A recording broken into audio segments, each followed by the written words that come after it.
Bismillahirrahmanirrahim. Assalamualaikum warahmatullahi wabarakatuh. Alhamdulillah wassalatu wassalamu ala Rasulillah wa ala alihi wa sahbihi wa man wala. Wala hawla wala quwwata illa billahi amma ba'd. Rabbi shrah li sadri wa yassir li amri wahlul 'uqdatam min lisani yafqahu qawli. Bapak dan Ibu jamaah Masjid Mujahidin yang dimuliakan Allah Subhanahu wa taala, alhamdulillah kita bersyukur kepada Allah karena dengan nikmatnya lah kita dapat berkumpul di tempat yang mulia ini untuk melaksanakan sholat Isya berjamaah yang insya Allah akan diikuti dengan sholat tarawih berjamaah. Semoga Allah Subhanahu wa taala berikan keistiqomahan kepada kita untuk senantiasa menjalankan ketaatan di bulan yang mulia ini. Salam dan salam semoga tercurah untuk Nabi kita Muhammad sallallahu alaihi wasallam dan juga untuk sahabat beliau dan juga untuk orang-orang yang mengikuti beliau sampai yaumil qiyamah. Amin ya rabbal alamin. Jamaah yang dimuliakan Allah Subhanahu wa taala, kalau kita merenungkan di antara sebab-sebab yang menjadikan kita durhaka kepada Allah Subhanahu wa taala, yang menjadikan kita melakukan kejahatan-kejahatan, melakukan pelanggaran-pelanggaran syariat, maka kita akan menyimpulkan bahwa sumbernya ada dua. Ada sumber dari sisi internal dan juga eksternal. Ada yang dari dalam, ada yang dari luar. Adapun yang dari dalam adalah hawa nafsu kita. Allah Subhanahu wa taala berfirman, "Innan nafsa la ammaratum bisu." Sesungguhnya jiwa itu senantiasa mengajak kepada kejelekan. Karena memang jiwa kita ini selalu ingin diperturutkan, sehingga kadangkala walaupun setan-setan sudah dibelenggu, hawa nafsu itu masih menguasai. Kemudian faktor eksternal adalah godaan setan, di mana setan adalah di antara makhluk yang sangat teguh dalam membisikkan kepada manusia dengan berbagai macam bisikan yang membuat dia durhaka kepada Allah Subhanahu wa taala. Dan Nabi sallallahu alaihi wasallam telah mengajarkan kepada kita doa yang menggabungkan perlindungan dari dua hal tersebut, yaitu yang kita baca setiap zikir pagi dan petang, a'udzubika min syarri nafsi wa min syarri syaitani wa syarrakih. Aku berlindung kepada Engkau ya Allah dari kejelekan jiwaku sendiri dan dari kejelekan setan dan juga sekutu-sekutunya. Dan kalau kita bicara tentang setan, maka permusuhan setan kepada manusia itu sudah sejak zaman ketika bapak kita Nabi Adam masih di surga, di mana ketika itu iblis yang sudah rajin beribadah, sudah sangat lama beribadah, ketika itu kemudian Allah ciptakan Nabi Adam dengan kedua tangannya yang mulia, kemudian Allah berikan kelebihan kepada Nabi Adam dan Allah suruh malaikat dan juga termasuk iblis untuk bersujud kepada Nabi Adam, namun iblis menolak. Ketika ditanya, "Ma mana'aka an tasjuda lima khalaqtu biyadai?"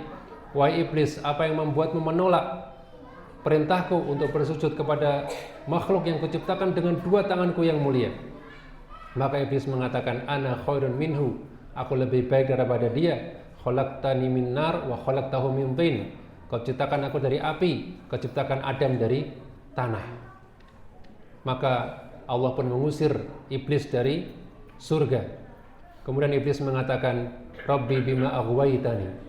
Ya Rabb, ya Allah, karena Engkau telah menyesatkanku, Engkau telah membuatku tersesat, Engkau telah menganggapku sesat. Ya la aq'udanna lahum siratal mustaqim. Aku betul-betul akan menghalang-halangi mereka para manusia dari jalanmu yang lurus. Dan iblis juga berdoa kepada Allah agar dia diberikan tangguh, diberikan hidup sampai hari kiamat. Dan Allah kabulkan. Iblis mengatakan, "Rabbi fa'anzirni ila yaumi yub'atsun." Wahai Rabbku, ya, berilah aku tangguh sampai hari di mana mereka dibangkitkan. Maka Allah Ta'ala mengabulkan doa iblis dengan mengatakan, "Innaka minal munzirin." Engkau termasuk orang-orang yang akan diberikan tangguh, akan terus hidup sampai hari kiamat, dan itu kerjaannya hanya satu, yaitu menggoda manusia. Maka kita harus waspada dengan iblis dan juga bala tentaranya, waspada dengan setan, karena Allah Ta'ala telah menyuruh kita untuk memusuhi setan. Allah Ta'ala mengatakan, "Inna syaitana lakum aduwwun fattakhidhuhu aduwan." Sungguhnya setan itu musuh bagimu, jadikanlah dia sebagai musuh. Dan setan itu senantiasa ketika menyesatkan itu selangkah demi selangkah, tidak langsung kadang suruh begini, enggak. Dia memulai dari yang tipis-tipis. Yang kita, oh nggak apa-apa. Nanti lama-lama dia akan melangkah berikutnya sampai akhirnya kita tidak sadar telah tersesat. Oleh karena itu Allah Ta'ala mengatakan, wala tattabi'u khutuwati syaitan. Janganlah kamu mengikuti langkah-langkah setan. Setan itu sudah punya langkah. Setelah yang ini kamu akan begitu. Innahu lakum aduwwun mubin, sesungguhnya dia setan itu adalah apa? Musuh yang nyata bagimu. Ya, makanya dulu ketika di zaman Nabi Nuh, kok bisa sampai ada orang nyembah patung itu bagaimana ceritanya? Ternyata nggak langsung. Setan itu awalnya hanya mengatakan, oh ini orang-orang soleh, kalian buatkanlah satu patung untuk mengenang mereka. Mengenang saja, bukan untuk yang lain. Pokoknya mengenang saja supaya kita terinspirasi dari kebaikan mereka, kesolehan mereka. Dibuatlah patung-patung di zaman Nabi Nuh, orang-orang soleh yang bernama Wad, Suwa, Yaghud, Ya'uq, dan Nasr. Ya, yang Allah firman dalam Al-Quran, wala tadarunna wadda wala suwa'a wala yaghutha wa ya'uq wa nasra. Janganlah kamu tinggalkan 5 orang soleh ini. Dibuatkanlah itu untuk dikenang saja awalnya. Kemudian generasi berganti, mereka nggak tahu ini patung buat apa. Sehingga mulailah mereka bisikan, sembahlah patung tersebut. Ya, jadi nggak langsung buatlah patung dan sembah, tidak. Ada langkah-langkahnya. Makanya Allah Ta'ala menyuruh kita untuk waspada dengan langkah-langkah setan. Dan di antara tipu daya setan yang sangat mungkin terjadi pada diri kita adalah setan membisikkan keraguan-raguan dalam akidah. Dalam sebuah hadis disebutkan bahwa Nabi sallallahu alaihi wasallam mengatakan, inna syaitana ya'ti ahadakum. Sesungguhnya setan itu akan mendatangi salah seorang dari kalian, wa yaqul, dan dia akan mengatakan, man khalaqa hadza. Siapa yang menciptakan ini, siapa yang menciptakan itu. Ketika kita sudah menjawab itu Allah, maka dia akan mengatakan, man khalaqa rabbak. Kalau gitu siapa yang menciptakan Allah? Itu bentuk hembusan godaan setan untuk kita supaya ragu. Maka Nabi SAW mengatakan, kalau setan sampai mengatakan demikian, maka fasta'id billah wantahi. Mintalah perlindungan kepada Allah dan berhentilah berpikir yang semacam itu. Kadang-kala ada orang sudah dikasih tahu dalam Al-Quran Allah itu di langit, masih mikir yang macam-macam. Berarti Allah begini, Allah begitu, sehingga tidak meyakini Allah di langit. Dan seterusnya, banyak subhat-subhat setan yang dihembuskan kepada kita. Begitu pula setan, di antara godaannya adalah setan menghiasi perbuatan yang jelek, perbuatan maksiat dengan keindahan. Dibungkus dengan keindahan. Ada orang yang riba, yang meminjamkan uang dengan riba. Nanti alasannya, ini kan saya lagi menolong orang. Itu kasihan, nggak ada uang, saya tolong. Tapi ya saya boleh dong untung dikit-dikit. Nah, riba. Dengan alasan menolong orang. Ada orang yang berbuat maksiat macam-macam. Orang alasan untuk berbuat jelek. Ya. Karena itu siapa yang membisikkan? Setan.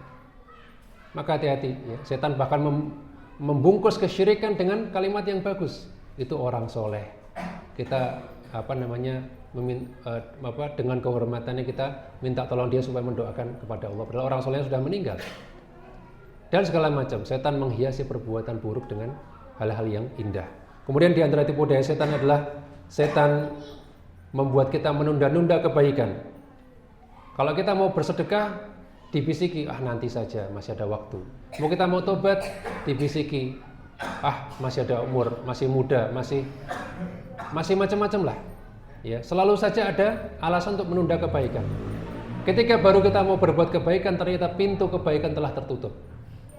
Kan repot, ya. Donasi. Oke, nanti aja lah nanti. Begitu udah mau nyumbang, ternyata ditutup. Kan sayang sekali. Ya, maka salaf mengatakan, ya, janganlah kamu menunda kebaikan karena kamu tidak tahu kapan pintu kebaikan tersebut akan tertutup. Dan di antara tipu daya setan juga adalah yang kita waspadai hendaknya, yaitu setan senantiasa berusaha untuk memecah belah kaum muslimin. Nabi SAW mengatakan, inna syaitana qad ya'isa ay ya'budunal musalluna fi jaziratil Arab. Setan telah putus asa untuk disembah di jazirah Arab. Walakin fit tahrish bainahum. Akan tapi untuk mengadu domba setan belum menyerah. Maka kalau ada orang kok senang lihat perpecahan, setan dia. Kalau ada orang suka perdamaian, suka kerukunan, maka mukmin dia. Ya, maka kita jangan mengikuti langkah setan untuk demikian. Maka yang terakhir adalah bagaimana kita berlindung dari setan. Yang pertama, kuatkan iman. Ya, iman kepada Allah, semakin kuat iman semakin terlindungi dari setan. Setan akan lemah. Yang kedua, banyak-banyak berlindung kepada Allah dengan berta'awudz dalam kegiatan kita. Sebelum baca Quran, semua kegiatan yang berpotensi digoda setan, kita berlindung kepada Allah Subhanahu wa taala dengan a'udzubillahi minasyaitonirrajim. Kemudian juga dengan zikir pagi dan petang, ya. Di situ banyak sekali perlindungan terhadap setan. Ya, a'udzu bikalimatillahi tammati min syarri ma khalaq. Kemudian ada surat Al-Falaq, ada surat An-Nas. Semuanya adalah perlindungan dari setan. Semoga Allah Subhanahu wa taala melindungi kita semua dari godaan setan. Amin ya rabbal alamin. Demikian subhanakallahumma bihamdika asyhadu an la ilaha illa anta astaghfiruka wa atubu ilaik. Wassalamualaikum warahmatullahi wabarakatuh.